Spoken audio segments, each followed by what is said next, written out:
بسم الله الرحمن الرحيم. الحمد لله رب العالمين، والصلاة والسلام على النبي صلى الله عليه وسلم وعلى آله وصحبه وسلم تسليما. صلوات الله وسلامه على الأنبياء والمرسلين وعباد الله الصالحين أجمعين ومن تبعهم بإحسان إلى يوم الدين. السلام عليكم ورحمة الله وبركاته. waxaan salaamayaa dhammaan shacbiga Soomaaliyeed iyo dhammaan xildhibaanada golaha shacabka Jamhuuriyadda Federaalka Soomaaliyeed. waxaan rabaa inaan u sheego sidaad la socotaan maalmaha kan xoogaa yar qalalaasa ah ama mooshinno yimid ama soo jeedino xildhibaano sharaf leh ay soo jeediyeen oo golaha shacabka ka mid ah oo ay soo dhigeen mooshin kalsooni kala noqosho lagala noqonayo guddoomiyaha golaha shacabka oo aniga ah ay soo jeediyeen. waa xaq ay leeyihiin, waa xaq dastuuri ah, waa arrin xeer hoosaadkeena uu ogol yahay, waa arrin dimuqraadiyada iyo dhaqankaba uu ku dhisan yahay weeyaan, waana ku saxsan yihiin inay keenaan in laga qabtana xaq bay u lahaayeen, waana la qabtay alxamdulilah. mooshinka asaga ah oo aniga layga keenay waxay ahayd sida laydinku sheegay 107 qof aa saxiixnayd, laakiin waxaa ka noqotay sida la hubiyey 16 qof, 91 baa kusoo hartay, hal qof keliya ayaa ka maqnaaday. haddaba arrintaasi ma aha arrin mushkilad ah, waa arrin u taalla xildhibaanada sida caadiga ah barlamaaniyiinta dhan caalamka dhanba waxa weeyaan waa kala ra'yi duwan yihiin. haddii qofka shaqadiisa xumaato ama maamulka si kale uu ka hadlaado in la iska bedeli karo ama kalsoonida lagala noqon karo waa arrin jirta oo dhab ah, xaq ana in la sameeyo. hase yeeshee waa lagaba maarmaan inaan marna dastuurkii la baalmarin, waa laga maarmaan marna in maraa sharcigii aan cidna loogu turin oo la waafajiyaa. mooshinka asaga ah hal qof baa ka dhinaaday, saa daraaddeed marxaladii koowaad ma uusan marin, marxaladii labaadna looma gudbin oo ahayd in laga hadlo nuxurkiisa. waxaase meeshuu ku haray sida hadda qaanuunka u yahay, guddiga joogtadana ay hubiyeen, guddoonkii isku dhanna meesha ay joogeen qireen oo ay ku baareen alxamdulilah.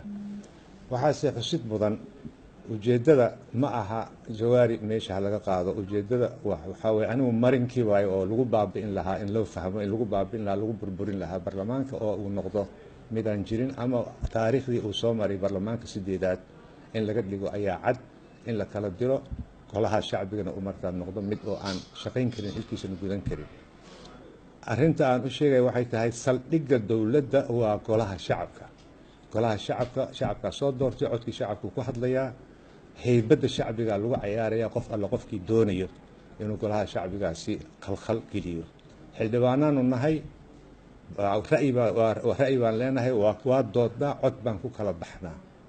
waxaase hadda dhacday oo aan aad iyo aad uga xumahay in lagu kaco in barlamaankii golihii shacbiga oo ah laantii sharci dejinta ee Soomaaliya oo ka madax bannaan dhammaan laamaha kale in lagu soo ay xukuumaddii ama laantii fulinta ay weerar ku soo qaaday oo ay mooshiinadan ayada ay daba joogto, oo haddii alla ku ruuhay ujeeddadana ay tahay in baarlamaankaasi uusan noqonin mid shaqeeya.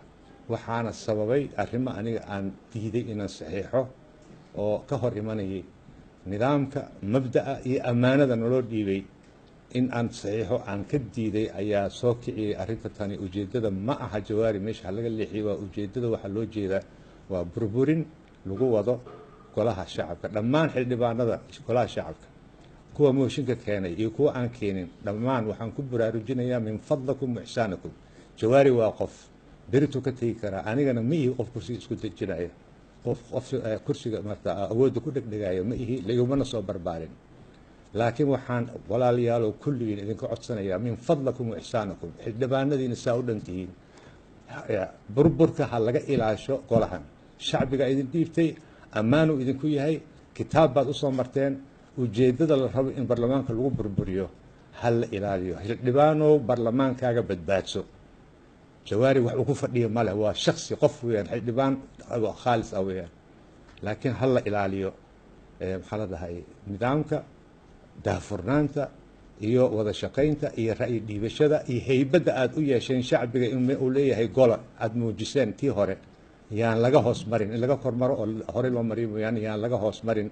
kalsoonida shacbiga wuxuu ku qabaa markay arrimo culus oo siyaasi ay yimaadaan wuxuu idin aaminsan yahay inaad xallinaysaan saad hore usoo xalliseen iyo heerka aad soo gaarsiiseen. waa ku celcelinayaa, xildhibaanow badbaadso baarlamaankaaga.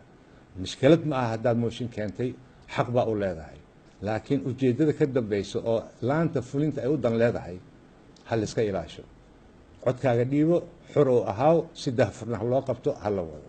arrinta kale oo hadda la iisoo sheegay waxay tahay in golihii shacbiga meeshii xaruntiisii ay xukuumaddii la wareegtay ay ka qaaday dhammaan boqol iyo dheeraadkii ciidankii meesha joogay qalabka siday oo u tababarnaa difaaca baarlamaanka in laga wareejiyey ciidamo kale ka amar qaadanaya laanta fulinta in meesha la keenay.